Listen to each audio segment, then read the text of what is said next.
ظالموں پر جو ظلم کرتے ہیں ان پر اللہ کی لعنت ہے۔ ہاں، باجوڑ جیسے بم دھماکوں کی شکنے والوں کا اللہ اور اس کے رسول کے ساتھ اعلان جنگ ہے۔ اللہ الرحمن الرحیم وَكَذَلِكَ نُوَلِّي بَعْضَ الظَّالِمِينَ بَعْضًا بِمَا كَانُوا يَكْسِبُونَ۔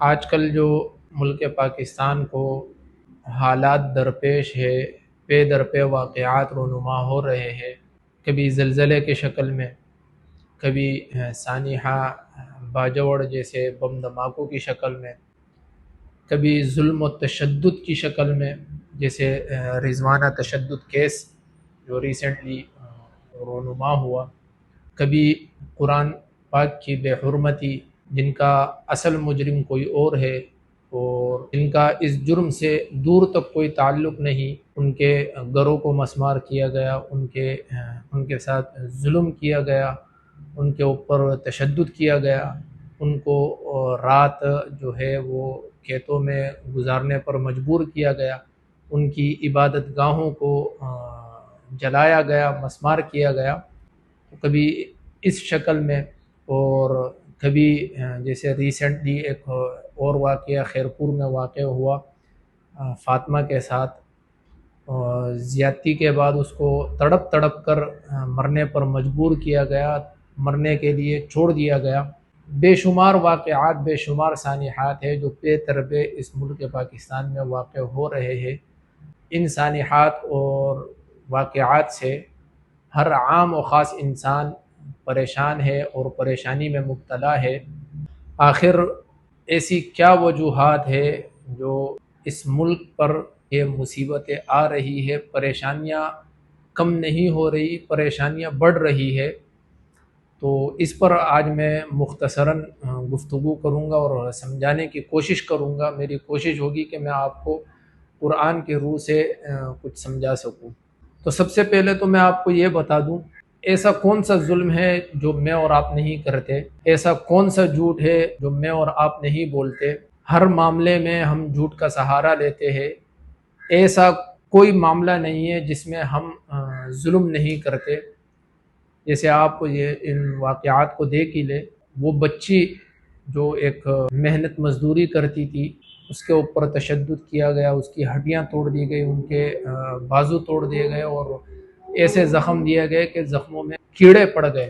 پھر دوسرے ظلم کی طرف آتے آپ، خیرپور کا جو پیر اسد شاہ ہے غالباً، کہ ان کا ظلم آپ دیکھ لے کہ ایک 10 سالہ غالباً بچی ہے کہ ان کے ساتھ زیادتی کی، اور زیادتی کرنے کے بعد اس کو تڑپ تڑپ کر مرنے کے لیے چھوڑ دیا گیا۔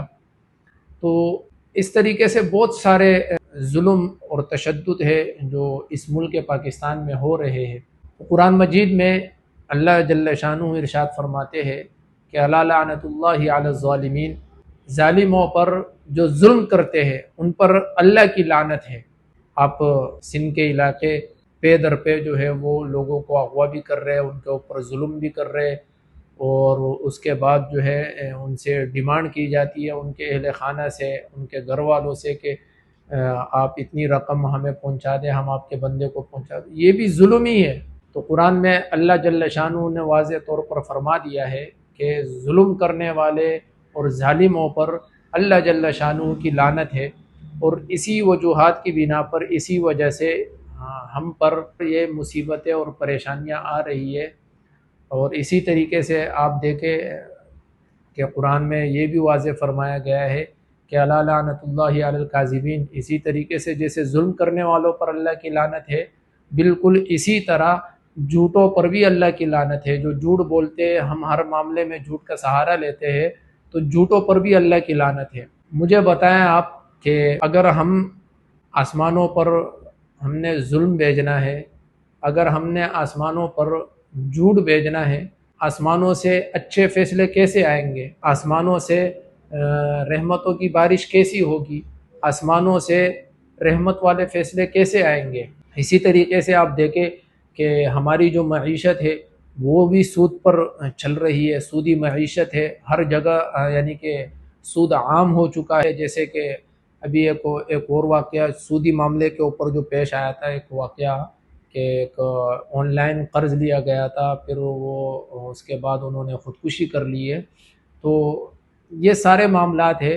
اور سود کے بارے میں اللہ جل شانہ نے فرمایا کہ فَأْذَنُوا بِحَرْبٍ مِّنَ اللَّهِ وَرَسُولِهِ، سود کھانے والوں کا اللہ اور اس کے رسول کے ساتھ اعلان جنگ ہے۔ معاملات کہاں سے ٹھیک ہوں گے؟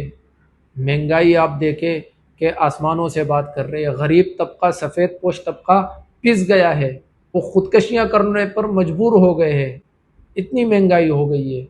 ابھی ریسنٹلی آپ دیکھ لیں کہ پیٹرول کہاں سے کہاں تک پہنچ گیا ہے، آٹا، دال، چاول کے ریٹ آپ پوچھیں، آپ سر پکڑ کر بیٹھ جائیں گے۔ تو یہ ساری مصیبتیں اور یہ ساری پریشانیاں ہیں جو پے در پہ ہم پر نازل ہو رہی ہے اور ہم پر رونما ہو رہی ہے۔ تو اس کی اگر بنیادی وجوہات پر ہم دیکھیں تو وہ سراسر یہ ظلم ہے اور جھوٹ پر مبنی باتیں ہیں، جھوٹ پر سہارے لینے والے کام ہیں۔ جب پھر ہم قرآن سے، دینی باتوں سے ہم اصلاح کرنے کی کوشش کرتے ہیں تو ایک بہت بڑا طبقہ اعتراض کرتا ہے کہ ایسے معاملات اور ممالک میں بھی ہے، صرف اس ملک پاکستان میں نہیں ہے۔ میں ان کی خدمت میں عرض کروں گا کہ دیکھیں ٹھیک ہے، ان کے ہاں بھی یہ معاملات ہو رہے ہوں گے، لیکن ان میں اور ہم میں ایک فرق واضح موجود ہے۔ ہم مسلمان ہیں، ہم اللہ اور اس کے رسول صلی اللہ علیہ وسلم کے ماننے والے ہیں، ہمیں قرآن کی تعلیمات پر عمل کرنے کا کہا گیا ہے۔ مجھے اور آپ کو اللہ کے احکامات اور حضور صلی اللہ علیہ وسلم کے طریقوں کو اپنانا ہوگا، اللہ کے احکامات تلے چلنا ہوگا۔ تو پھر اللہ جل شانہ کیا فرماتے ہیں کہ وَكَذَلِكَ نُوَلِّي بَعْضُ الظَّالِمِينَ بَعْضًا بِمَا كَانُوا يَكْسِبُونَ، کہ ہم ظالموں پر جو ظلم کرتے ہیں ان پر ظالم حکمران ہی مسلط کرتے ہیں۔ جب ہمارے معاملات ایسے ہوں گے، ہر معاملے میں جھوٹ کا سہارا لینا، ظلم کرنا، تو یہ سارے معاملات اگر ہمارے ایسے ہی ہوں گے تو ہم پر ظالم حکمران بھی مسلط ہوں گے۔ تو اصل مجرموں کو سزائیں دے تو ایسے حالات پھر پیش نہیں ہوں گے۔ پھر دیکھیں ہمارے حالات کیسے بدلتے ہیں۔ اللہ جل شانہ جو انصاف نہیں کرتے ان کو پسند نہیں فرماتے ہیں، بلکہ اللہ جل شانہ فرماتے ہیں کہ ان اللہ یحب المقسطین، کہ اللہ جل شانہ کو عدل اور انصاف کرنے والوں کو پسند فرماتے ہیں، وہ انصاف کرنے والوں کو پسند فرماتے ہیں۔ اس طریقے سے بے شمار آیات ہے جن سے ہمیں درس اور سبق دیا گیا ہے۔ افحسبتم انما خلقناکم عبثا وانکم الینا لا ترجعون، تو ایسی بے شمار آیات ہے جن سے ہمیں سبق اور درس دیا جاتا ہے اور ہمیں اس پر عمل کرنے کی ضرورت ہے۔ ہمیں جو اس وقت جو حالات چل رہے ہیں، میں سمجھتا ہوں کہ یہ صرف اور صرف اللہ جل شانہ کی ناراضگی ہے، جو یعنی کہ میں نے اور آپ نے اللہ کی ناراضگی مول لی۔ تو ہمیں چاہیے کہ ہم اللہ تعالیٰ سے قربت اختیار کریں، اللہ جل شانہ کے ہاں گڑ گڑا کر روئے اور اپنے گناہوں کی معافی طلب کرے۔ میری دعا ہے کہ اللہ جل شانہ مجھے اور آپ کو صحیح معنوں میں دین کی سمجھ عطا فرمائے۔ وآخر دعوانا ان الحمد للہ رب العالمین۔